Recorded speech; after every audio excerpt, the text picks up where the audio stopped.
linear time, you are already enlightened, free, and powerfully creating from the advantage of the divine presence within you. Spread out before you is a tapestry of time, space with possible probabilities and certain probabilities. The effectiveness of a specific timeline depends on two factors. First, how much energy and focus you place into it. Second is how many of you decide to accept this specific focus. For example, if you believe and focus on war as a way to get what you think you need, and millions of others hold similar beliefs, then war will eventually be created on your planet. Conversely, if enough of you accept the fourth density timeline, you will become a powerful force creating prosperity and joy on Earth. Whatever you passionately accept, what you desire will attach to the collective reality being created on Earth. The scope of your desire depends on how much you have healed psychological and emotional issues, as well as removed negative beliefs. When focusing on the reality you desire to create and seeking like-minded individuals, you become an undeniable force on the planet. While it only takes one enlightened individual to change the world, a few enlightened souls working together can create a dominant timeline of peace and prosperity. Past, present, and future lives.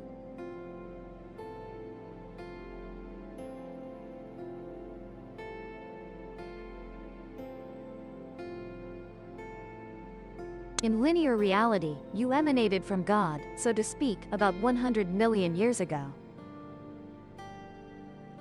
You undergo a series of rebirths in various lower worlds, sometimes followed by a period of rest in higher dimensions before descending again to begin lessons you haven't fully learned. Many of you have traveled everywhere in the universe during your rebirths. A typical enlightened soul might start in density 7 of the Pleiades and then lower vibration to be reborn a few lifetimes in density 5. Followed by a few lifetimes in density 4 of Sirius A, then a pleasant rest period in density 6 of Arcturus. Followed by a few challenging lifetimes in density 4 of Orion, then a brief visit to Earth in early civilizations as a density 3 being. Followed again by lifetimes in density 4 in the Pleiades and finally returning to Earth in this lifetime. Most souls on Earth have been here before, averaging about 50 to 100 times, although for some this is their first life on Earth. Some souls have been here hundreds of times. Starseeds are souls whose linear time primarily consists of lives on other worlds. They may visit Earth a few times, often during high development periods of civilizations or at key times around Earth's transition periods. After this rebirth on Earth, you will ascend physically, or die and be reborn in the new golden age on Earth, or choose to journey to some other planets. When you complete lessons on Earth, you will spend much of your time in higher worlds and less time being reborn into lower worlds. When you are reborn into a lower world, it is when you express a desire to help awaken souls there. Like most of you here have come to Earth from higher worlds to help humanity.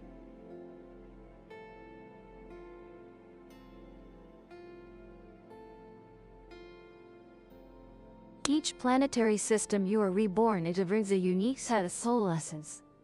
And once completed, you have no more karma or unfinished soul work on those specific worlds. You are then free to come and go from these worlds, depending on your desire to help other souls there who are still stuck in the wheel of karma. As we have mentioned many times before, karma has nothing to do with reward and punishment. It is an elaborate scheme created by the falsehood to convince you that you are either worthy or unworthy of enlightenment. In this context, many Eastern religions merely promote falsehood from a different angle than Western religions. For example, if you were born into poverty in this life, while you abused wealth in a previous life, this does not mean you are being punished for past mistakes. This is rather your soul desiring to understand the duality of wealth and poverty from both sides. In your past life, you were the oppressor and now you want to experience what it feels like to be oppressed. As soon as you have completed the soul lesson, you're free to create your life in a very different way. That means if you were born into poverty in this life and learned everything about that state, you will be free to create wealth once again. Perhaps this time with greater love and compassion for others. For many of you, the journey through Earth lives seems very long and difficult. From a purely density 3 perspective, it has been so. Until the galactic shift occurs, Earth has been one of the planets completing karma and moving into ascension to serve a few yogis who live on high mountains and meditate several hours a day. Now, with current divine interventions, ascension is for any soul who truly desires it and is willing to cleanse the negative aspects of the ego.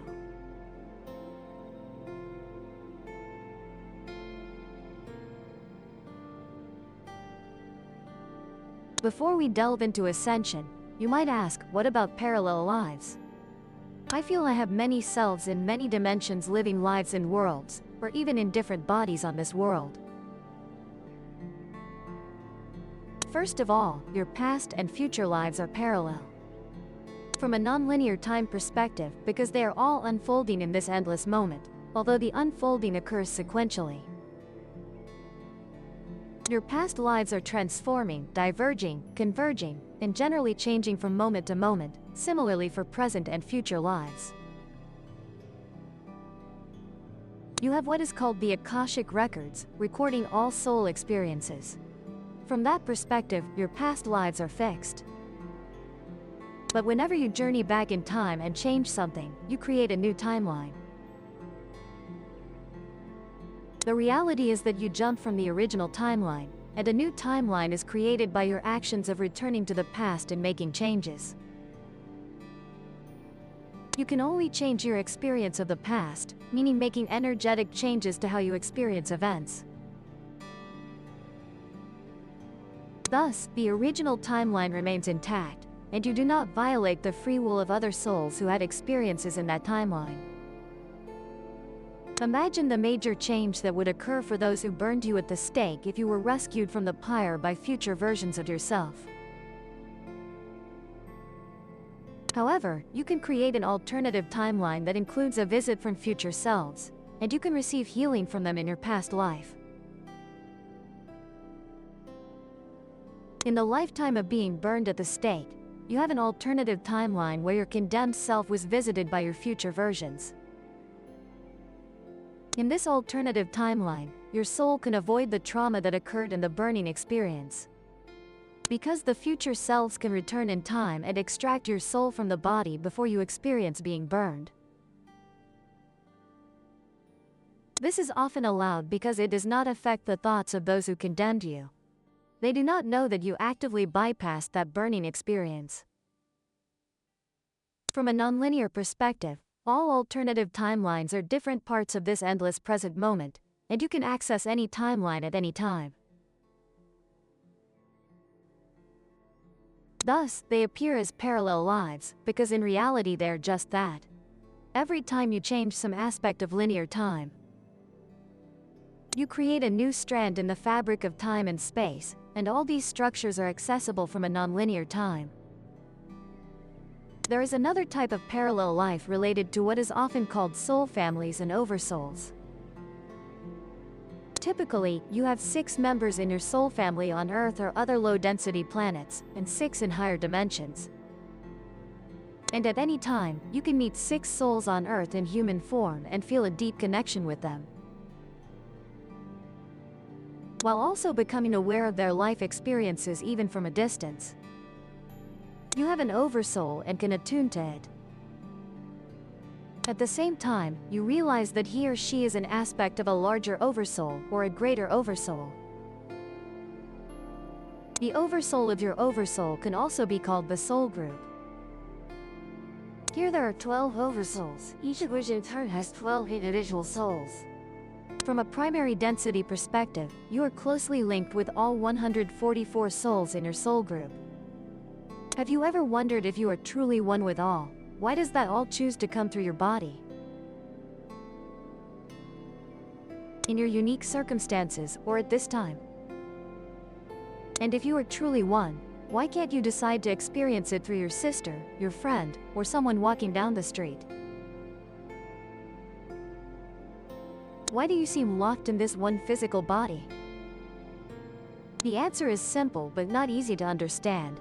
If God is everything, then there is no difference between two or more aspects of creation. Differences occur only because of the existence of linear time. From God's perspective, you can rewind the tape of linear time and experience every aspect of creation one at a time. Or you can choose to experience all aspects of creation simultaneously. Like God, the choice is yours. That means in this life you can choose to be San Rachel in the United States. And in a parallel life, you can choose to be seen wandering on the street. Then in another parallel life, you can choose to be Sarah in Bath, England, etc.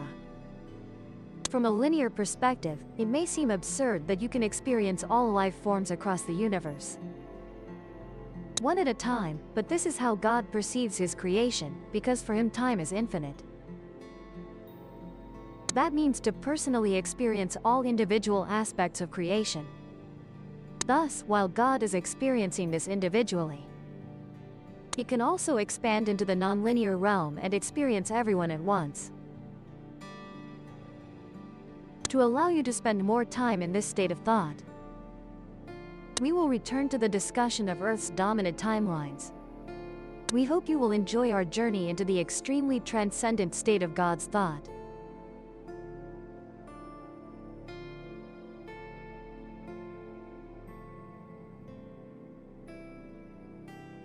Returning to Earth, let's move on to the three dominant timelines of Earth being created by humanity. Note that there are other individual soul realities besides the three timelines below. But over 95% of humanity will appear to fall into one of these three realities in the coming years on Earth. First is the dominant timeline of deadly and destructive third density. As we discussed in previous episodes, not all souls are ready to enter density 4 with Mother Earth. Returning to the classroom analogy, some students simply do not desire to do what is necessary to graduate to the next level. They are not judged, condemned, or considered inferior, foolish, stupid, evil, or wrong. They are simply learning at a different level compared to the more awakened members of humanity. Most souls on Earth carry the dominant DNA of the Orion axis. This is a result of genetic manipulation that occurred nearly 500,000 years ago, before the South Regale and Beta West systems invaded Earth. At that time, there was no protection against such events. The souls on Earth were primarily Pleiadians before the invasion. And one of their difficult soul lessons is to experience being dominated by a more warlike, aggressive, and authoritarian race. We know that most Pleiadian souls on Earth did not actively choose to become Orions. But at a higher level, this is a natural part of the outcome of the primordial split, simultaneously reflecting lessons stemming from core beliefs that emerged after the fall from the heavenly state. Invasions and genetic manipulation are frequent events in the lower worlds. At some levels, the souls who came to Earth during that time knew this would happen. However, negative programs, in the form of emotional pain, Ethian imprints and Archean imprints have been retained with humanity for several ages. Souls still caught in a cycle of primordial cause will experience a final catastrophe on Earth. For several things related to catastrophes such as war, famine, floods, earthquakes, etc. They will depart during Earth's changes and become inhabitants of worlds specially designed to assist them. In the final victory over the recurrence of the fall from the heavenly state, after the destruction of Lemuria and Atlantis, a few souls were able to balance their various aspects. They dedicated themselves to completing soul lessons surrounding the fall and experiencing the results of their free will being annihilated. Thus, they were ultimately able to move beyond the wheel of reincarnation and enter the spiral ascension, which is the fifth density thought. Another group proved to be not yet ready to complete karmic lessons. These souls grew weary of endless wars, conflicts, suffering, and began to enter fourth density thought. Souls anchored in third density, who are working to overcome their remaining karma, and those who are ready for ascension. All are in physical form on Earth. These are also the people creating the three dominant timelines. The second dominant timeline is that of the awakened communities. About 20 to 25% of humanity has evolved to the point where repeating the fall and experiencing the endless results of pain, poverty, hardship, abuse, control, and oppression is no longer a lesson for the soul. This group is ready to complete all negative karma and enter the new golden age. They will obtain what they truly desire: a beautiful, radiant earth free of war and environmental degradation. The majority of the message series from the creative streams is dedicated to this group and focuses on how to steer the ship through the difficult transition period, simultaneously rebuilding Earth after the third density souls have departed. And finally, the dominant timeline of ascension. Approximately 15 to 30 million people seem likely to choose the path of physical ascension in the coming years. Ascension occurs instantly from a nonlinear perspective but takes many years or decades. From a linear timeframe perspective, ascension manifests through a quantum leap at the atomic level. However, because you have trillions of cells in your physical body and bodies dislike sudden change, therefore, there is an ascension template program that gradually transforms your cells into a crystalline light form. Thus, the completion process of physical ascension will take about 10, 20, 30 years or more, depending on your unique soul path. Physical ascension is very different from spiritual ascension. Most of you have experienced spiritual ascension, even multiple times. This involves leaving the physical body and ascending in consciousness to the astral realms. The astral realms are indeed the heavens spoken of in your religious scriptures. Do not confuse them with the higher etheric realms and the lower etheric realms, as they can mimic heavens in some aspects. Spiritual ascension occurs when souls have completed their soul lessons on Earth, to the extent that they no longer have any reason to reincarnate on Earth, except to become a teacher and assist in awakening other souls. Many yogis and saints have chosen the path of spiritual ascension, such as Paramahansa Yogananda and Swami Modananda. Souls who do not take their bodies into the higher realms in physical ascension may choose spiritual ascension. Because of the critical state on Earth currently and the transition period foreseen to be about 20 years, but souls who have chosen spiritual ascension will likely decide to either assist humanity as spiritual guides. Most of those following this series will become part of the ascended ones in the coming years. Even if you choose not to transform your body and life, but instead relinquish your physical form with the intention of reincarnating on the new Earth, you will still find the upcoming chapters extremely useful. At the very least, you will understand what the ascending souls are experiencing, because one day you too will go through these evolutionary stages. Remember, dear sponsors, you have free will and are powerful, creative spiritual beings. Therefore, do not fall into the trap of simply believing that everything described here is immutable. We encourage you to take an active role in the emerging dynamics of the new Earth. This story is yours, the meek who are inheriting the Earth. If you are not ready to become a member of the new humanity on the new Earth, you would not have been drawn to this video. Once you have embarked on this path, you cannot turn back. When you reach a critical stage in the evolutionary process, you will no longer crave the old lifestyle or the familiar comforts of the past. Nothing from the past will appear before you anymore. It has died like last year's winter leaves. Let it quietly drift into nothingness, then be reborn in another wondrous creation. With that, we conclude Chapter 10 along with the layers of time. We look forward to seeing you in the next chapter. We will discuss the changes within you on this evolutionary path. Don't forget to subscribe to the Dark Truth Files channel and turn on notifications so you don't. For now, Yi Kwong says goodbye and wishes everyone health and safety during the pandemic season.